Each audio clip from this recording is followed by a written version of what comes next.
Hello, my name is Anana Balkan. My name is Andrew. Hello, my name is Caitlin and I live in Western Massachusetts. My name is Kyla. Hi, my name is Nahusha. My name is Serena and I'm from South Hadley, Massachusetts. My name is Type and I'm currently a 9th grader. My name is Ollie Peralt. Hi, my name is Namisha Gaimala. I'm from Sutherland, Massachusetts, and this is my personal climate story. My climate story. My climate story. My climate story. Something that I've always cared a lot for as a kid, and even now too, is the birds and the animals in Massachusetts. And the birds especially, I hold a special place in my heart for, because as a kid, I remember going out to put these large amount of bird foods for so many flocks of birds that would always come to our porch and just wait there for the seed that we would put out. And there were always these rare birds too, and I would go bird watching and I would research all the different types, and I remember just being so excited about it as a kid.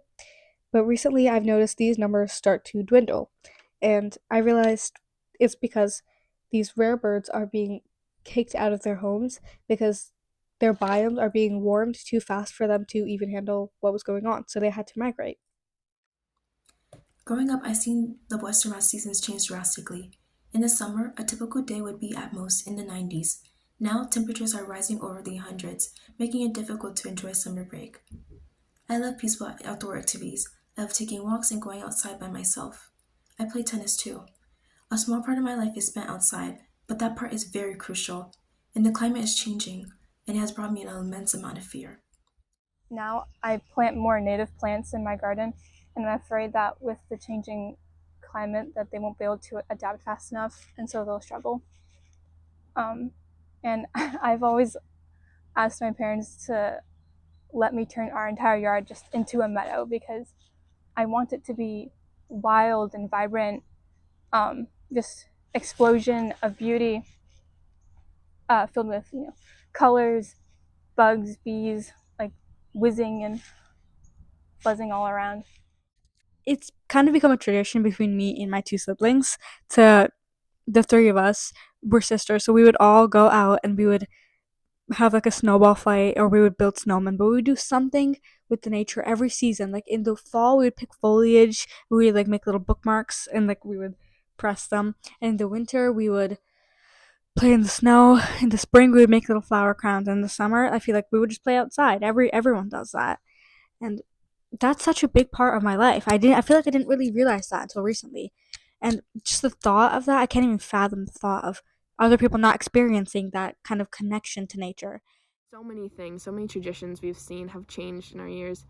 Most notably right now is the maple syrup season has gotten so much shorter or so much more unpredictable and unreliable because the trees are unthawing sooner, and so their syrup isn't getting flown into buckets anymore. It's getting used for their saplings and for their blossoms.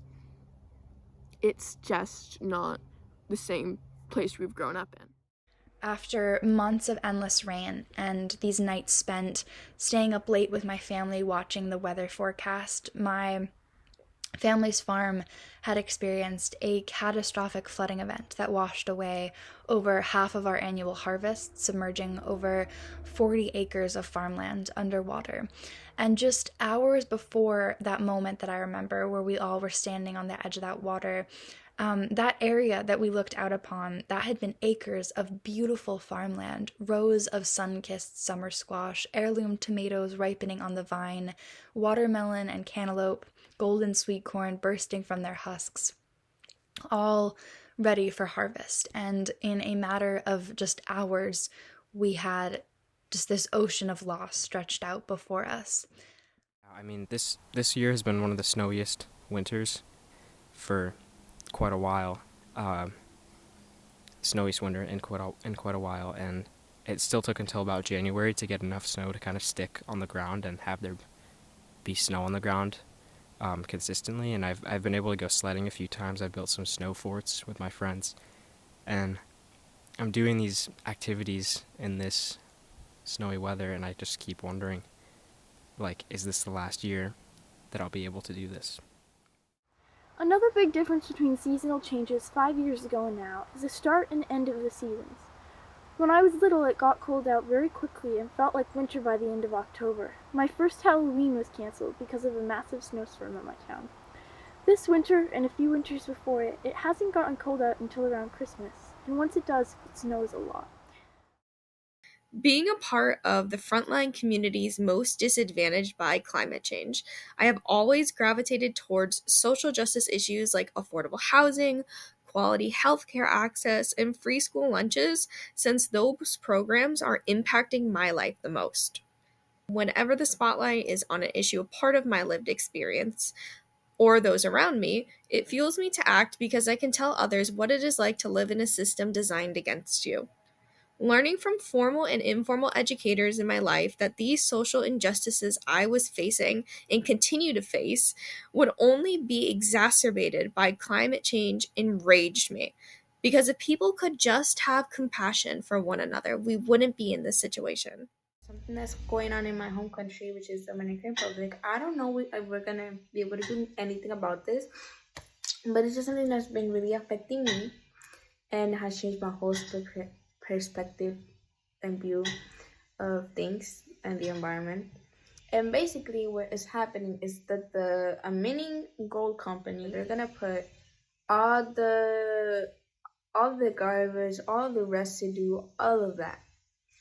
Now the problem with this is that Cotuí is like the majority of people who live in Cotuí are farmers who have low income. So it's really hard for them to leave Cotuí. When there were fires in Canada a few summers ago, the smoke blew its way to Maine, where I was at summer camp. The gray tendrils working their way into our noses and throats, making us cough and dread even 5-minute walks outside. The thing is, climate change does not have borders.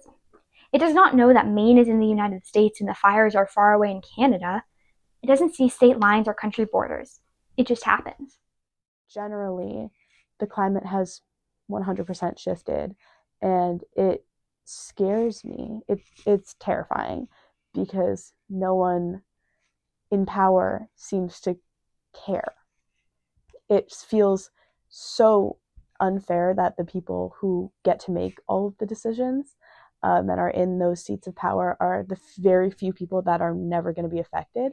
It kind of gives me this sense of doom that just I haven't been alive very long. I'm only 16, and I have these two very different experiences of October weather, and that just freaks me out that this change can happen so visibly to me in only 10 years.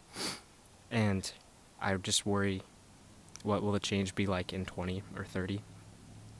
And, you know, if I have kids, are they going to experience snow the same way I did? Are they going to have memories of playing with snow the same way I did?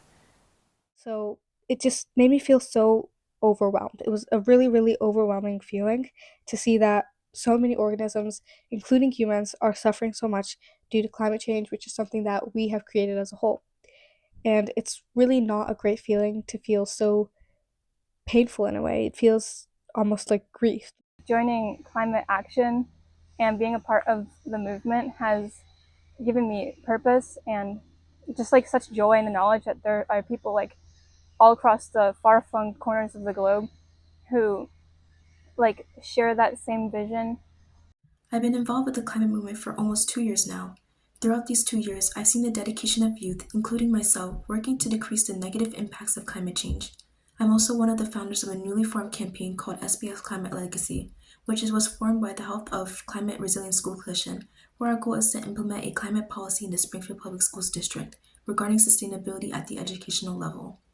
We are currently meeting with different experts to gain insight into the process of creating policies in the district. These groups have taught me a lot, and I've learned a great amount of things. These groups have also decreased my eco-anxiety, making me hopeful for the future of our Earth. I now know that as long as we work together, we can achieve change and make our communities better. I think the best thing we can do is learn from each other and hear each other's stories and not brush climate change off as a coincidence or something that someone else has to worry about. It's obviously corporations and people in large places of power need to be held responsible, but day-to-day people, there's so much value in discussing and connecting with each other. And a big part that I care about is education. I think that kids deserve to have a space to learn and talk about and research all of these different ways that the climate is changing and what we as humans do, how that impacts the climate. And I think that by creating spaces in classrooms for this to happen, in 25 years, if nothing changes, which I can't predict the future, but if things stay the same, we're going to be in a state of chaos. And having the people who were educated at a young age in places of power then could be the thing that makes or breaks how the earth reacts to climate change and how we handle it. I want to really emphasize the importance of being young and being a part of the fight against climate change. And I want to highlight that it is super, super, super important that you are a part of it, because each and every single voice, especially those who are young, are super important to beating our goal of beating climate change. And by being a part of this and using your voice, you are, making us one step closer each and every time with each and every story. And, these stories help others feel more inclined to be a part of it and make a change. So you're really it's a domino effect. I was spurred into action by the detrimental impacts of climate change that my family was going through and trying to adapt to. And I started trying to seek out ways to cultivate resilience and to build hope within myself as well as for my community. I discovered a deep passion for collective action and grassroots organizing, and I began to explore this idea of active hope, which is this idea that hope for young people growing up in the age of the climate crisis with climate anxiety and with the experiences of eco-grief. Hope cannot just be this sort of passive, cross your fingers kind of wishing. Hope must be an active and intentional practice that we must work to move towards every day. So many kids have such amazing lives ahead of them, and they could shine even brighter without climate change dimming their futures. There are plans and ways to fix climate change, and though it is very hard, we must cling to hope of a future. However, hope does very little unless we channel it into fighting. So today, please hope, but also work and advocate for a livable future, because we all deserve that.